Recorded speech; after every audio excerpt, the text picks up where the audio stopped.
Hello, मैं हूं हरप्रीत। आज हम बात करेंगे नॉन वर्बल ऑटिज़म के बारे में। एक नॉन वर्बल बच्चे को देखना, उसको सिखाना, उसको एजुकेट करना बहुत मुश्किल लगता है, क्योंकि नॉन वर्बल बच्चे अपनी नीड्स तक को भी नहीं बता पाते हैं। अगर स्पेशली आपके बच्चे को ASD है, जिन बच्चों को ऑटिज़म होता है उनमें से 30 to 40% बच्चे म्यूट रहते हैं, साइलेंट रहते हैं, कुछ भी नहीं बोलते हैं, यहाँ तक कि अपनी बेसिक नीड्स भी नहीं बताते हैं। आपको जो है बच्चे का कि बच्चा हमारा नॉन वर्बल है, इस चीज़ के लिए कुछ एक चीज़ें होती है जो हमें देखने की ज़रूरत होती है कि हमारा बच्चे को नॉन वर्बल ऑटिज़म तो नहीं है।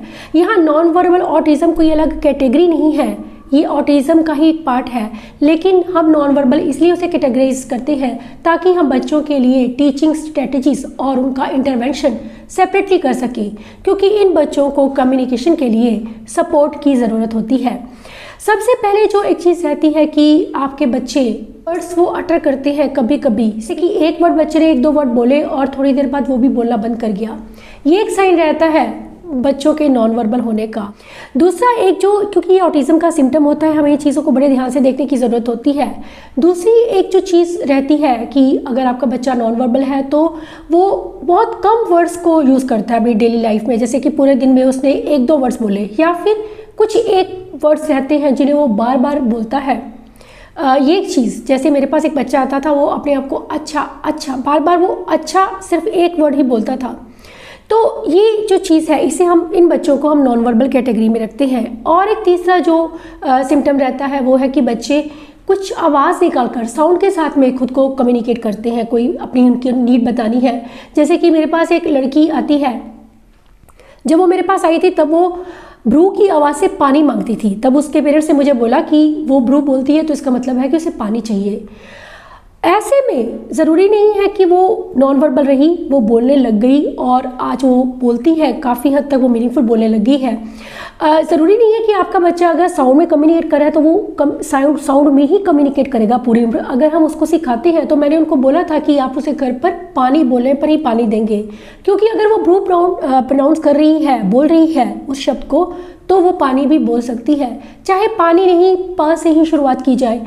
क्योंकि जब हम बच्चा आपका बिल्कुल नॉन वर्बल है तो हमारी इंटरवेंशन स्ट्रेटजीज थोड़ी अलग हो जाती हैं कि हम बच्चे को साउंड पर पहले बात काम करते हैं कि बच्चे को साउंड बुलवाई जाए। अगर आपका बच्चा बिल्कुल मुंह नहीं खोलता है, तब ज़रूरत होती है हम उसे ये साउंड तो ज़रूर बुलवाते रहें, क्योंकि जब बच्चे आपके मुंह खोलना शुरू कर देते हैं, मुंह की फंक्शनिंग होनी शुरू हो जाती है, तो बच्चे कई बार बोलना भी स्टार्ट कर देते हैं। लेकिन अगर आपको लगता है कि आपके बच्चे की स्पीच अभी नहीं आ रही है, यहाँ मैं कहना चाहूँगी कि पहले माना जाता था कि 5 साल तक अगर एक बच्चा नहीं बोलता है तो वो कभी नहीं बोलेगा, लेकिन ऑटिज़म में यहाँ पर केस थोड़ा डिफरेंट हो जाता है। बच्चे 12-13 साल की एज में भी बोलना शुरू कर सकते हैं, क्योंकि अगर हम लगातार उन्हें स्टिमुलेशन देते रहते हैं, लगातार उनकी अंडरस्टैंडिंग पर काम करते हैं, तो बच्चे ज़रूर बोलते हैं। लेकिन यहाँ कहना चाहूँगी फिर भी 30 to 40% बच्चे होते हैं जो म्यूट रहना पसंद करते हैं, जो बोलना नहीं चाहते हैं।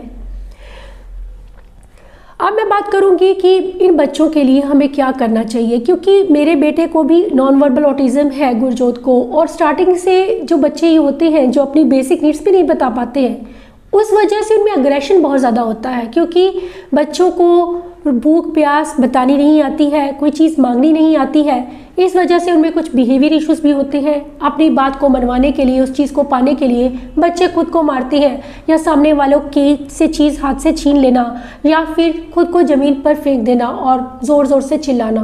ये अक्सर बिहेवियर होते थे गुरजोत के, जब उसे कोई चीज़ चाहिए होती थी और वो मांग नहीं पाता था। अक्सर नॉन वर्बल बच्चों के साथ में जो पेरेंट्स रहते हैं उनको ये डिफ़िकल्टीज फेस करनी पड़ती है। तो ऐसे में हमें ज़रूरी है कि हम स्टार्टिंग से ही बच्चों के कम्युनिकेशन स्किल्स पर काम करें, उनके लिए कुछ ऐसे इंटरवेंशन स्ट्रेटेजी प्लान करें कि हमारे बच्चे किसी न किसी तरह से अपनी नीड्स तो बता पाएँ। इनमें सबसे पहले जो रहती है चीज़ पैक्स का मतलब होता है कि पिक्चर के साथ में बच्चा आपको अपनी नीड्स बताए। सबसे पहले आप स्टार्ट करेंगे उसके रेनफोर्सर के साथ में।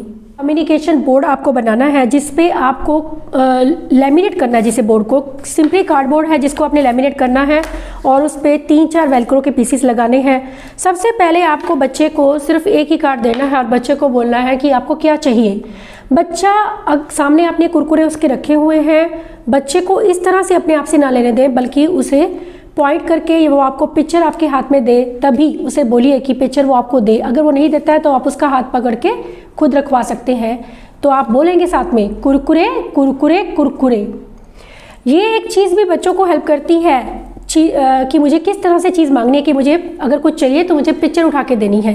इसी तरह से अगर आपको लगे कि आपका बच्चा कुरकुरे देने लग गया है तो आप और पिक्चर्स को ऐड करते चले जाएंगे ताकि बच्चा अपनी पसंद की चीज़ों को मांग सके। इसके साथ ही आप एक और चीज़ उसके शेड्यूल में ऐड करेंगे कि उसकी बेसिक नीड्स को आप उसमें ज़रूर ऐड करेंगे, क्योंकि बच्चे अपनी बेसिक नीड्स जैसे कि खाना, रोटी या पानी या फिर टॉयलेट, ये चीज़ें नहीं बताते हैं। तो जब भी आप बच्चे को खाना देने वाले हैं तो उसे आप बोलेंगे कि वो आपको पिक्चर दे।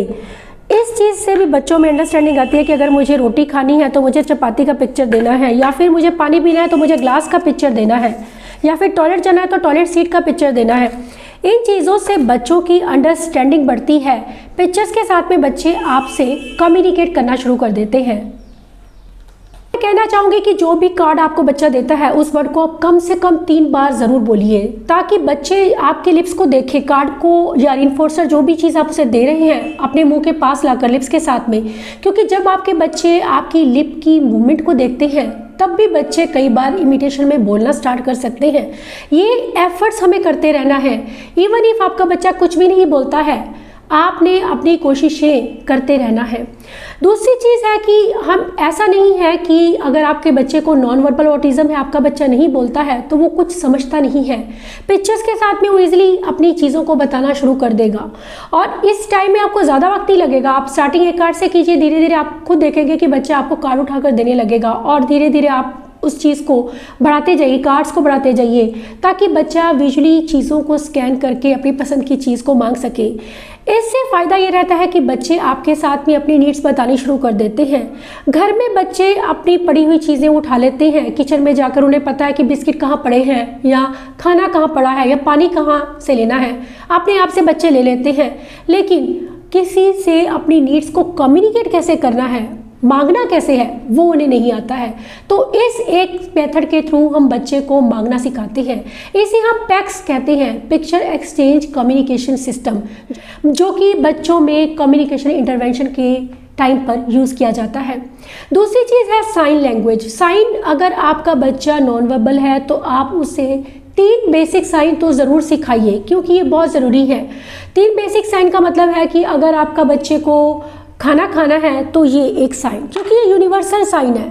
यूनिवर्सल में जब हम ऐसा करते हैं तो अगर किसी हम ऐसी जगह गए हैं जहाँ पर कोई हमारी लैंग्वेज नहीं समझता है तो हम खाने के लिए किस तरह से कहेंगे, अगर हमें कोई समझ नहीं रहा तो हम ऐसे करेंगे, तो फिर सामने वाला 1 मिनट में जज कर जाता है कि इन्हें कुछ खाने के लिए चाहिए। इसी तरह से पानी के लिए हम ये साइन करते हैं।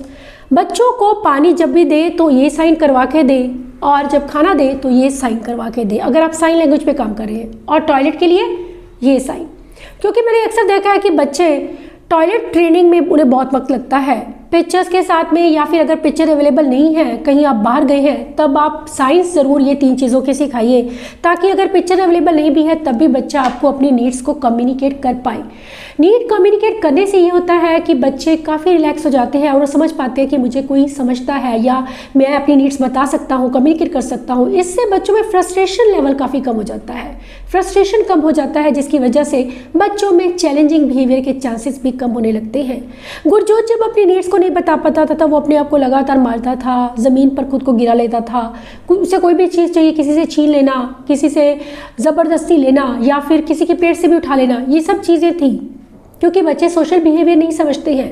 ये सब चीज़ें हमें सिखानी है, चाहे आपका बच्चा वर्बल है या नॉन वर्बल है, स्पीकिंग है या नॉन स्पीकिंग है, हमें ये सब चीज़ें ASD बच्चों को टीच करनी पड़ती हैं, क्योंकि उन पे आई और यू का कोई कॉन्सेप्ट नहीं होता, उनके लिए सभी चीज़ें अपनी हैं।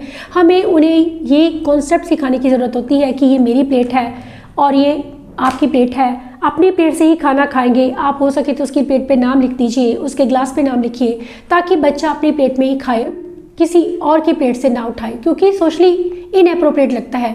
ये ट्रेनिंग हम घर पर ही बच्चों को दे सकते हैं।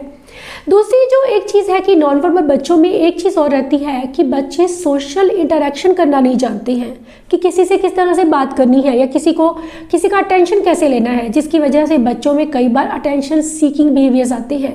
स्पेशली मदर जब बच्चे को अटेंशन नहीं देती है तो उनका अटेंशन लेने के लिए कोई घर पे गेस्ट आ गया है, मदर का अटेंशन कहीं और चला गया है, तब भी बच्चे गलत बिहेवियर करते हैं, जैसे कि जंप करना सोफे पर, एक्साइटेड होकर इधर उधर घूमना, क्योंकि उस टाइम पर मदर का ध्यान कहीं और है। ऐसे में हमें एक प्रॉपर वे में बच्चे को अटेंशन लेना सिखाना चाहिए। अटेंशन सीकिंग बिहेवियर्स को ट्रीट करने के लिए ज़रूरी है कि हम इन बिहेवियर्स को नोटिस ना करें, बल्कि उन्हें टीच करें एप्रोप्रिएट बिहेवियर सिखाने के लिए। चाहे बच्चे की नीड्स हैं, चाहे बच्चे को अटेंशन चाहिए आपको ज़रूरत रहती है उन्हें एक एप्रोप्रिएट सोशल बिहेवियर सिखाने की, रिप्लेस करने की एक चैलेंजिंग बिहेवियर को एक सोशली एप्रोप्रिएट बिहेवियर के साथ में। तो एक और चीज़ जो है कि नॉर्मली स्कूल्स में मैंने देखा है कि क्या होता है कि बच्चे काफ़ी ज़्यादा इरिटेट रहते हैं। बहुत सी मदर्स मुझे ये कहती हैं कि स्कूल में बच्चे जाकर बहुत डिफरेंट बिहेव करते हैं, बहुत कंप्लेंट्स आती हैं बच्चों की। अगर आपका बच्चा ASD बोलता भी है तब भी, और ADHD है तब भी। अगर आपका बच्चा बोलता है फिर भी प्रॉब्लम थोड़ी कम रहती है, लेकिन अगर आपका बच्चा नॉन वर्बल है तो वो अटेंशन के लिए कभी किसी बच्चे को धक्का मार सकता है, पुश कर सकता है, और ये बहुत कॉमन बिहेवियर है ASD में। ज़रूरी नहीं है नॉन वर्बल, बल्कि कई बार वर्बल बच्चे भी नहीं जानते हैं कि किस तरह से उन्हें किसी का अटेंशन लेना है, और वो सामने वाले को पुश कर देते हैं, धक्का दे देते हैं। ऐसे में हमें बच्चों को सोशल बिहेवियर सिखाने की ज़रूरत घर पर ही रहती है। हम घर पर ही बच्चों को सिखा सकते हैं, टीच कर सकते हैं कि उन्हें किस तरह से किसी का अटेंशन लेना है, उन्हें किसी के हाथ पर हाथ रखना है या कंधे पर हाथ रखना है किसी का भी अटेंशन लेने के लिए। यकीन कीजिए, जब आपके बच्चे आप इन चीज़ों को समझना शुरू कर देते हैं तो उनमें चैलेंजिंग और अनवांटेड बिहेवियर्स अपने आप काफ़ी कम होने लगते हैं। यहाँ एक और चीज़ कहना चाहूँगी कि कभी भी नॉन वर्बल बच्चों को आप अंडर एस्टिमेट मत कीजिए कि आपका बच्चा अगर बोलता नहीं तो समझता नहीं है। उसके सामने कभी भी उसकी बुराई करना या उसने ये कर दिया या उसने ये गलत किया, ये सब चीज़ें आप नहीं कहेंगे, क्योंकि इससे उसके बिहेवियर्स और बढ़ सकते हैं। इसीलिए ज़रूरत है हमें कि हम उसके सामने उसके बारे में पॉजिटिव ही बात करें। अगर हम पॉजिटिव नहीं बोल सकते हैं तो चुप ही रहें, लेकिन हमें नेगेटिव बिहेवियर्स उसके सामने नहीं बताने हैं। एक चीज़ है कि हमारे मन में ये रहता है कि हमारा बच्चा बोलता नहीं तो समझता नहीं है। ऑटिज़म में बच्चे जो नहीं बोलते हैं, ये इंटेलिजेंस का कोई प्रमाण नहीं रहता कि अगर आपका बच्चा नहीं बोलता है तो वो इंटेलिजेंट नहीं है या उसमें कोई कमी है, उसके ब्रेन में कोई कमी है।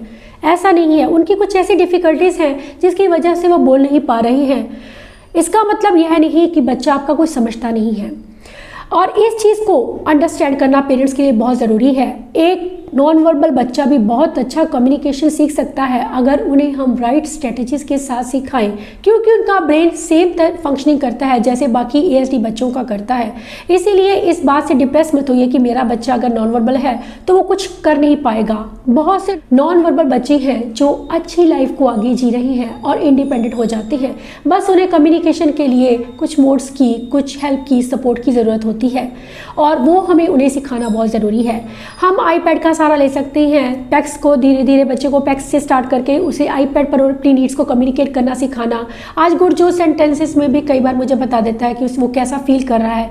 बच्चों को इमोशन सिखाना ताकि अपने आप को सही से एक्सप्रेस कर पाएँ। उनको उनके हेल्थ इशू सिखाना, कफ है, कोल्ड है या वो ठीक फील नहीं कर रहे हैं, ये सब चीज़ें बच्चों को बतानी आनी चाहिए, क्योंकि इन चीज़ों के चलते भी बच्चों में अक्सर अनवांटेड बिहेवियर्स आते हैं। और अगर जब हम बच्चों को ये चीज़ें सिखा देते हैं तो बच्चे अपने आप से बताना शुरू कर देते हैं कि मैं टायर्ड फील कर रहा हूँ, तो हम उस हिसाब से ही बच्चे को काम देते हैं कि आप टायर्ड फील कर रहे हो तो इट्स ओके, आप रेस्ट कर सकते हो।